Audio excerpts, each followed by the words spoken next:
La mauvaise densité crée d'énormes problèmes en élevage de poulets.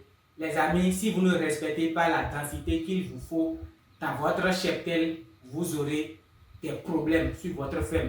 Dans cette vidéo, je vais vous partager de A à Z les densités que vous devez respecter pour vos sujets de la première semaine jusqu'à la fin du cycle. Mais avant d'entrer dans le sujet, je vous dis toujours que mon livre est toujours disponible. Dans ce livre, vous avez la prophylaxie des différents types de poulets. Les poules pondeuses, les poulets de chair, les poulets Goliath, accompagnés des formules alimentaires vérifiées et certifiées qui marchent super bien. Si vous prenez vos poussins, quels sont les médicaments, les vaccins que vous devez administrer pour éviter les pertes? Tout est dans ce document. Donc si vous voulez le document, cliquez juste sur le lien qui se trouve en description et vous pouvez télécharger votre livre tranquillement. Et une fois téléchargé, je vous en prie, mettez tout ce que j'ai dit dans le livre en pratique. Vous allez éviter les pertes sur votre ferme. Maintenant, revenons à notre sujet du jour. Quelle est la densité normale pour éviter les pertes en élevage de poulets? Vous devez noter que une mauvaise densité crée d'abord les chutes de ponte sur votre ferme. Ça favorise la propagation rapide de la maladie. Il y a aussi les stress. Si vous avez une mauvaise densité dans votre poulailler, ça cause des stress au niveau des sujets. Et lorsque les sujets sont stressés, vous n'aurez pas des meilleurs résultats sur votre ferme.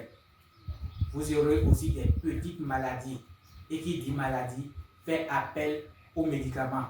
Vous ne pouvez jamais rentabiliser votre business si chaque jour vous vous présentez devant la porte des pharmacies vétérinaires pour acheter les médicaments. Vous ne pouvez pas. Donc ce que vous devez faire au début, c'est de prévenir. Et la prévention passe par la densité. La deuxième chose que vous devez noter ici, c'est que la densité que je veux vous partager dans cette vidéo est valable pour les Goliaths, pour les poules pondeuses, les poulets de chair, les koalas, les sassos. C'est valable pour toutes les races de poulets. Donc, de la première semaine jusqu'à la deuxième semaine, je mets ici semaine. Première semaine jusqu'à la deuxième semaine, la densité c'est 25 sujets par mètre carré. 25 sujets par mètre carré. Si vous prenez 1 mètre sur 1 comme ça, vous mettez 25% sur 1 mètre carré. De la première jusqu'à la deuxième semaine. Maintenant, de la troisième semaine jusqu'à la cinquième semaine, c'est 15 sujets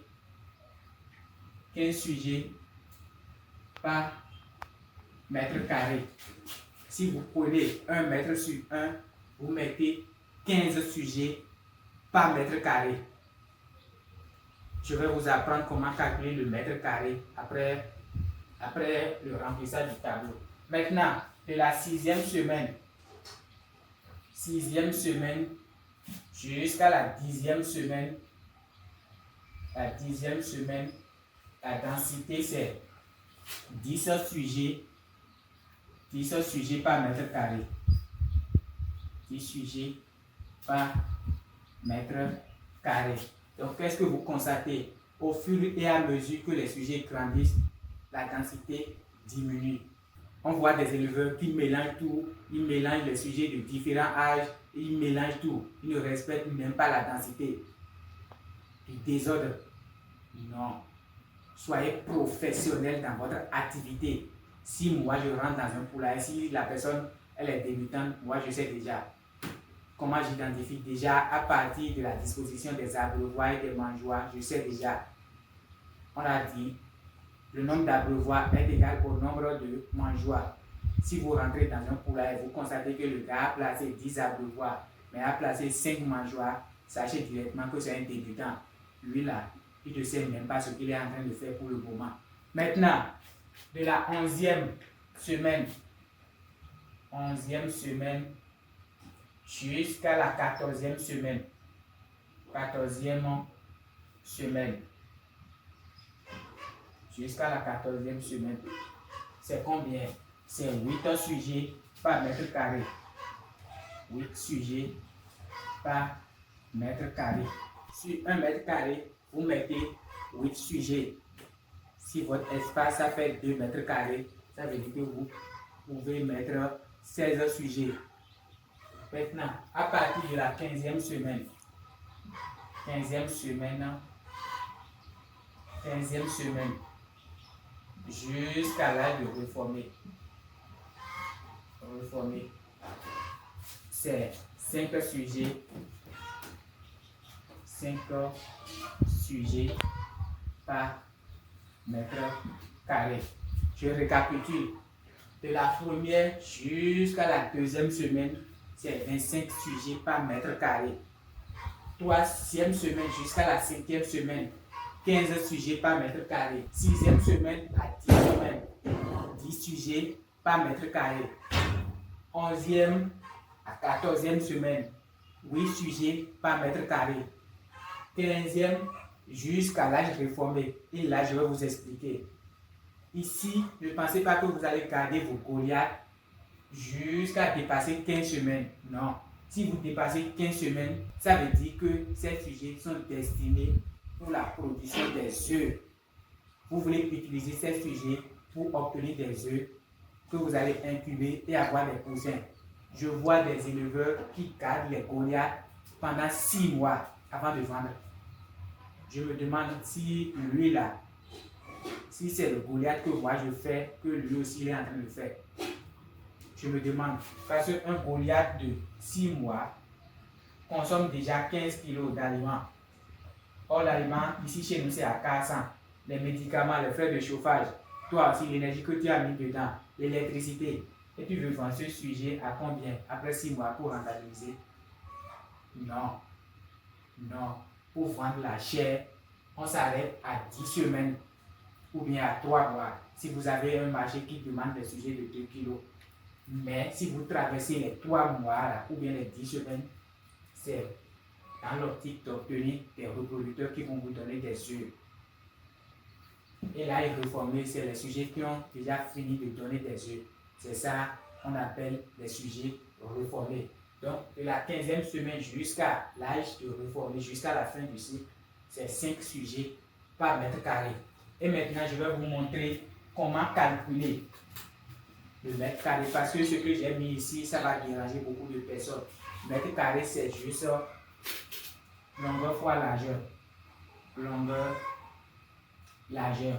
Par exemple, si votre poulailler, bon, longueur c'est, je mets ça à 10 mètres, et votre largeur c'est par exemple 3 mètres. Pour calculer le mètre carré, ça fait longueur fois largeur. Ça fait 10 fois 3. Ça fait 30 mètres carrés. C'est bon les amis.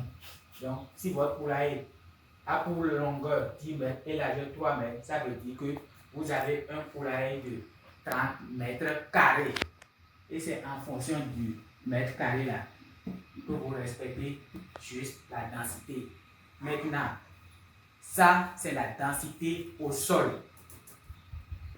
Je répète, ce que je viens de vous donner, c'est la densité au sol. Si vous faites l'élevage au sol, vous respectez cette densité. Maintenant, il y a l'élevage en cage. L'élevage en cage, ça concerne principalement les sujets destinés pour la chair. C'est vrai qu'on fait aussi les reproducteurs sur les cages, mais c'est plus pour les poules pondeuses. Maintenant, si vous utilisez les cages pour faire l'engraissement, la cage, ça garde 100 sujets pour 10 semaines. Je parle bel et bien des Goliaths. Je ne parle pas des chairs ni des poules pondeuses. Je parle sur l'engraissement des Goliaths dans les cages. C'est 100 sujets pour une cage. Et la cage, elle a 2 étages. Donc vous mettez 50 en haut et 50 en bas. Mais il faut noter quelque chose. Ce n'est pas les poussins que vous démarrez dans les cages. Non. Vous avez votre poussinier à part et après 1 mois, vous enlevez les poussins et vous les mettez dans les cages, 50 en haut, 50 en bas. Vous aurez des super résultats sur votre ferme. Si vous avez besoin de la cage, c'est ça qui passe à l'écran.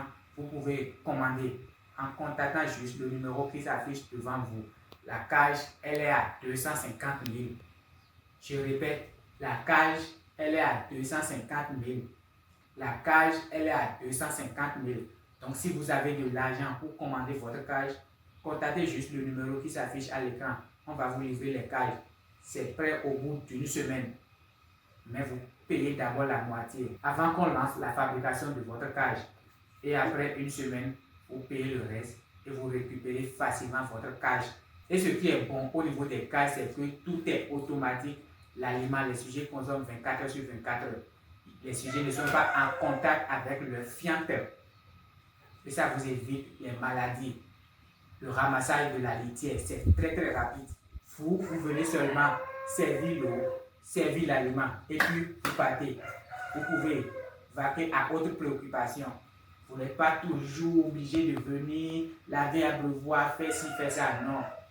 C'est très bien la cage. Donc si vous avez besoin de la cage et si vous avez le budget, contactez juste le numéro qui s'affiche. On va vous livrer vos cages. Est-ce que vous avez appris quelque chose grâce à cette vidéo? Si oui, mettez-moi vos avis dans les commentaires. Et n'oubliez pas d'aller en description pour télécharger le guide.